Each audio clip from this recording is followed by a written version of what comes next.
రాష్ట్ర ప్రభుత్వ నిర్వహణలో రెవెన్యూ రిజిస్ట్రేషన్ స్టాంప్ శాఖది ప్రత్యేక స్థానం అధ్యక్ష. ఈ శాఖ ఎంతో సమర్థవంతంగా పనిచేస్తే రాష్ట్ర ప్రభుత్వానికి అంత మంచి పేరుతో పాటు ఆదాయం కూడా లభిస్తుంది అధ్యక్ష.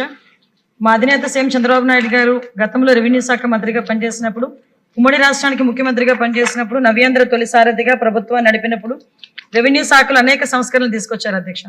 రాష్ట్రంలో భూ రికార్డులు మొట్టమొదటిసారిగా కంప్యూటరీకరణ చేసింది విజనరీ లీడర్ చంద్రబాబు నాయుడు గారి నాయకత్వంలోనే.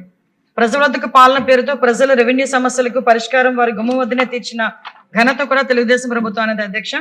దొంగ రిజిస్ట్రేషన్ అరికట్టేందుకు రిజిస్ట్రేషన్ మరియు రెవెన్యూ శాఖల మధ్య అనుసంధానం ఏర్పాటు చేసింది కూడా చంద్రబాబు నాయుడు గారి గవర్నమెంట్ అధ్యక్ష. ఏళ్ల తరబడి పరిష్కారం లేని చుక్కల భూముల సమస్యకు పరిష్కారంగా చట్టం చేసి ఆ భూ యజమానులకు ఊరట కలిగించింది కూడా టీడీపీ గవర్నమెంట్ అధ్యక్ష. గ్రామ కంటాల్లో నిషేధిత జాబితాను తొలగించి బడుగు బలహీన వర్గాలకు ప్రయోజనాన్ని కల్పించింది కూడా బాబు గారి ప్రభుత్వం అధ్యక్ష. అయితే 2019లో మాయమాటలు చెప్పి లెక్కకు మించిన అబద్ధాలు వల్లించి జగన్ రెడ్డి 5 ఏళ్ల పాలనలో కూడా రెవెన్యూ వ్యవస్థను అస్తవ్యస్తంగా మార్చిన సంగతి మనందరికీ కూడా తెలుసు అధ్యక్ష. ప్రజలకు సంబంధించి ప్రజల వద్దకు వెళ్ళి గ్రామ సభలు కానీ రెవెన్యూ సదస్సులు కానీ ఏ రోజు పెట్టిన పాపాను కూడా పోలేదు అధ్యక్ష.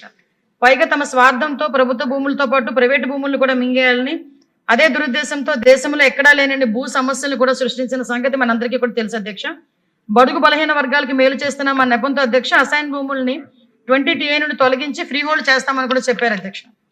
అయితే ఫ్రీ హోల్డ్ గతంలో ఇదే జివో ఎంఎస్ నెంబర్ 575 ద్వారా 1954కి ముందే అసైన్ చేసిన భూములన్నింటినీ కూడా 22A అంటే 20 TA నిషేధిత జాబితాన్ని తొలగించి బడుగు బలహీన వర్గాలకు లబ్ధి చేకూర్చి వారి పక్షాన అప్పుడు గవర్నమెంట్ 2014-19లో మా గవర్నమెంట్ నిలబడింది అధ్యక్ష.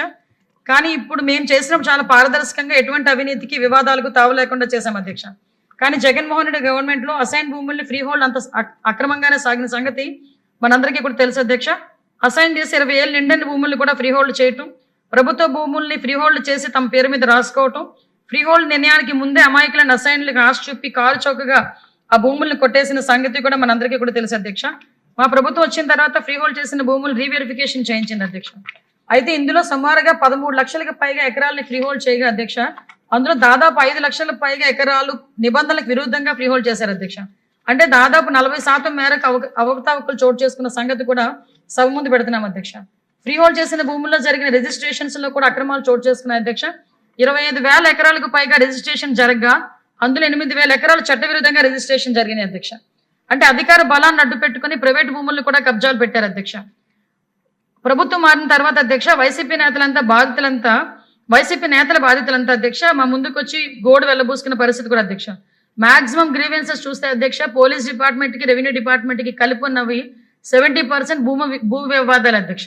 మాక్సిమం ఎక్కడ ఏ మీటింగ్ లోకి వెళ్ళినా రెవెన్యూ డిపార్ట్మెంట్ కి పోలీస్ డిపార్ట్మెంట్ కి గ్రీవెన్సెస్ ఎక్కువ వస్తున్నాయంటే గత 5 ఏళ్ల పరిపాలన తాలూకా పాపం అనే సంగతి కూడా సభ ద్వారా ప్రజలకు తెలియజెప్పుకోవాల్సిన అవసరం కూడా మా డిపార్ట్మెంట్ కి రెవెన్యూ డిపార్ట్మెంట్ కి ఉంది కాబట్టి చెప్తున్నాను అధ్యక్ష. ఇది అందుకోసమే ఈ భూ కబ్జాలు అణచివేసేందుకు కబ్జా రాయిలు గుండెల్లో రైలు పరిగెత్తించేలా భూ కబ్జా నిరోధక చట్టాన్ని కూడా తీసుకొస్తున్నాం అధ్యక్ష. లాస్ట్ గవర్నమెంట్ లో దానికి సంబంధించి ఒక పీడీ యాక్ట్ ని కూడా అసెంబ్లీలో తీర్మానం చేయడం కూడా జరిగింది అధ్యక్ష.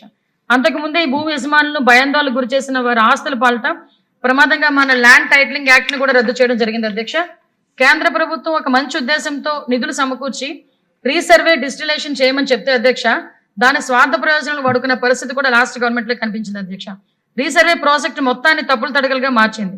గత ప్రభుత్వ కాలంలో 6,688 గ్రామాల్లో భూములు రీసర్వే పూర్తి చేశారు. దీని మీద కూడా చాలా కంప్లైంట్స్ ఉన్నాయి అధ్యక్ష. భూ యజమానులు అనేక రకాల ఇబ్బందులు ఎదుర్కొన్నారు అధ్యక్ష. అందులో దారుణం ఏంటంటే భూ విస్తీర్ణంలో తప్పులే, సరిహద్దుల్లో తప్పులు, పేర్లు దిద్దుబాటు, భూ వర్గీకరణ సమస్యలపైన భూ యజమానులు చాలా అసంతృప్తి వ్యక్తం చేసిన పరిస్థితి కూడా మీకు తెలుసు అధ్యక్ష. భూ యజమానులు పడుతున్న అనేక రకాల ఇబ్బందులు గ్రహించి ప్రభుత్వం వాటి పరిష్కారానికి రీసర్వే పూర్తయిన గ్రామాల్లో గ్రామ సభలు నిర్వహించింది అధ్యక్ష. ఈ తహసీల్దార్స్, మండల సర్వేయర్స్, గ్రామ సర్వేయర్స్, విఆర్ఓస్ గ్రామ సభలకు వెళ్ళి భూ యజమానుల నుంచి ఆర్జీలు కూడా స్వీకరించడం జరిగింది అధ్యక్ష. మొత్తం సుమారుగా 2,79,712 ఆర్జీలు వచ్చినాయి అధ్యక్ష. అంటే ఇంత రీసర్వేలు ఎన్ని తప్పులు తడకలు ఉన్నాయో మనకి అర్థమవుతుంది అధ్యక్ష. సుమారుగా ఆర్జీలు 98% మేర ఈరోజు గవర్నమెంట్ పరిష్కారం కూడా చూపించింది. మిగిలిన 2% కూడా నెలాఖరులోగా పరిష్కరిస్తామని చెప్పి సభ ముందు ఉంచుతున్నాం అధ్యక్ష. జనవరి 20వ తేదీ నుండి రీసర్వేని రాష్ట్ర వ్యాప్తంగా తిరిగి ప్రారంభించాం. అయితే ఈసారి ప్రతి మండలానికి ఒక గ్రామాన్ని పైలట్ ప్రాజెక్ట్ గా తీసుకుని గత ప్రభుత్వంలో జరిగిన తప్పులు తరగతులకు ఆస్కారం లేకుండా పక్కా ప్రణాళికయుతంగా రీసర్వేని కూడా చేస్తున్నాం అధ్యక్ష. ప్రతి గ్రామాన్ని బ్లాకులుగా విభజించి ఒక్కో బ్లాక్ లో 200 నుంచి 250 ఎకరాల వరకు రీసర్వే చేస్తారు. ఒక్కో బ్లాక్ కు 2 సర్వేయర్లు, ఒక విఆర్ఓ, ఒక విఆర్ఏ అని కూడా ఇచ్చాం అధ్యక్ష. ఆ బ్లాక్ లో ఉన్న రైతులందరితో కలిపి ఒక వాట్సాప్ గ్రూప్ కూడా ఏర్పాటు చేశారు. ప్రత్యేక సమాచార వ్యవస్థను కూడా ఏర్పాటు చేయడం జరిగింది అధ్యక్ష. స్థానికంగా నివాసం ఉండిన భూ యజమానుల విషయంలో వాట్సాప్ కాల్ లేదా వీడియో మెసేజ్ ద్వారా వారికి సమాచారాన్ని పంపి వారి సమ్మతి తీసుకోవడం మరియు సర్వే సమయంలో వారి ప్రతినిధిని నియమించుకునే అవకాశం కూడా కల్పించడం జరిగింది అధ్యక్ష. రోజుకి 20 ఎకరాలు మాత్రమే సర్వే చేస్తున్నాం. సర్వే చేసే ముందు అందరికీ నోటీసులు ఇచ్చి వారికి ముందుగానే సమాచారం ఇస్తాం. జగన్ రెడ్డికి సరిహద్దు రాళ్లపై పాస్ పుస్తకాలపై బొమ్మలు వేసుకోవాలని పిచ్చి తప్ప రీసర్వేని సక్రమంగా చేసిన పరిస్థితి కూడా కనిపించలేదు. అయితే మా ప్రభుత్వం రీసర్వేని చాలా పగడ్బందీగా సమగ్రంగా తప్పులకు ఎలాంటి ఆస్కారం లేకుండా చేయిస్తుంది. అంతేకాక జగన్ బొమ్మలను తొలగించి రాజముద్ర, QR కోడ్ ఉన్న పాస్ పుస్తకాలను భూ యజమానులకు అందిస్తుంది అధ్యక్ష. ప్రభుత్వ పెద్దల వద్దకు పెద్ద ఎత్తున రెవెన్యూ సంబంధించిన ఫిర్యాదులు ఎక్కువగా వస్తుండటంతో వాటి పరిష్కారానికి రెవెన్యూ శాఖనే ప్రజల వద్దకు వెళ్లి రాష్ట్ర వ్యాప్తంగా రెవెన్యూ సదస్సులను 6/12/2024 నుంచి 8/1/2025 వరకు కూడా నిర్వహించాం అధ్యక్ష. ఈ సదస్సులకు ప్రజల నుంచి పెద్ద ఎత్తున స్పందన వచ్చి ప్రజల వద్ద పెద్ద సంఖ్యలో పాల్గొని తమ అర్జీలు కూడా సమర్పించారు అధ్యక్ష. రాష్ట్ర వ్యాప్తంగా 185,728 అర్జీలు రాగా 93% అందులో పరిష్కారం కూడా జరిగింది అధ్యక్ష. ఆర్జీల పరిష్కారంలో ఉన్నత ప్రమాణాలను పాటించాలని జిల్లా కలెక్టర్లు కూడా ఆదేశించడం జరిగింది. అలాగే థర్డ్ పార్టీల చేత ఆర్జీల పరిష్కారం ఎంత క్వాలిటీగా జరిగిందనేది ఆడిట్ కూడా చేస్తున్నాం అధ్యక్ష. రిజిస్ట్రేషన్ స్టాంప్ శాఖలో విప్లవాత్మకమైన మార్పులకు శ్రీకారం చుట్టాం. ముందుగా సబ్ రిజిస్టర్ కార్యాలయాల్లో వలసవాద చిహ్నాలుగా ఉన్న ఏర్పాటును తొలగించి ప్రభుత్వం దృష్టిలో ప్రజలు ప్రథమం అనే భావన కలిగించాం అధ్యక్ష. పబ్లిక్ డేటా ఎంట్రీ మాడ్యూల్ ప్రవేశపెట్టాం. ప్రజలు స్వయంగా డేటా నమోదు చేయడానికి వీలు కల్పించాం అధ్యక్ష. ప్రజలు అసైన్లో తమ ఆస్తుల రిజిస్ట్రేషన్ కోసం స్లాట్ బుక్ చేసుకోవచ్చు. దీంతో రిజిస్ట్రేషన్ చేయించుకున్న సమయం కూడా తగ్గుతుంది అధ్యక్ష. సిబ్బందిపై పనిభారం కూడా తగ్గుతుంది అధ్యక్ష. కొంతమంది సభ్యులు కొంత 22A ప్రైవేట్ భూములు పెట్టేందుకు వీలు లేదని ఇన్స్ట్రక్షన్స్ కూడా అన్ని జిల్లా కలెక్టర్లకు ఇవ్వడం అయింది అధ్యక్ష. డిస్ట్రిక్ట్ లెవెల్ కమిటీ ఆర్జీలు స్వీకరించి ఫీల్డ్ లెవెల్లో ఎంక్వైరీ చేసి రాంగ్ గా ఉన్న 22A పెట్టినవి తొలగించడానికి చర్యలు తీసుకోవడం కూడా జరిగింది అధ్యక్ష.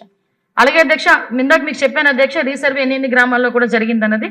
ప్రస్తుతం 628 గ్రామాల్లో శాస్త్రీయబద్ధంగా రీసర్వే జరుగుతుంది అధ్యక్ష. అదేవిధంగా April 2, 2025 registration department dynamic queue management system ద్వారా అడ్వాన్స్ స్లాట్ బుకింగ్ కల్పించడం కూడా జరుగుతుంది. ప్రజలకు ఎక్కడా కూడా వెయిటింగ్ చేసే అవకాశం కూడా ఉండదు అధ్యక్ష. మన విష్ణుకుమార్ రాజు గారు కూడా కొన్ని ఇష్యూస్ చెప్పారు అధ్యక్ష. ల్యాండ్ సీరియల్ సర్వే నెంబర్ 228/4 ఆ ఇష్యూస్ అన్ని కూడా సార్ చెప్పారు. అవన్నీ కూడా నోట్ చేసుకోవడం జరిగింది అధ్యక్ష. ఇవన్నీ కూడా గౌరవ మంత్రి గారికి కూడా దృష్టిలో పెడతాం. ఇక్కడ అధికారులు కూడా ఇవన్నీ కూడా నోట్ చేసుకున్నారు అధ్యక్ష, మీరు చెప్పిన సర్వే నెంబర్స్ అన్ని. అదే ల్యాండ్ బిలాంగ్ టు NRIs కూడా చెప్పారు అధ్యక్ష, మధుసూదన్ రాజు అండ్ శ్రీమతి రాధా గారు. అవి కూడా అధికారులు దృష్టిలో పెట్టి సమస్యకు పరిష్కార దిశగా ముందుకు తీసుకెళ్తాం అధ్యక్ష.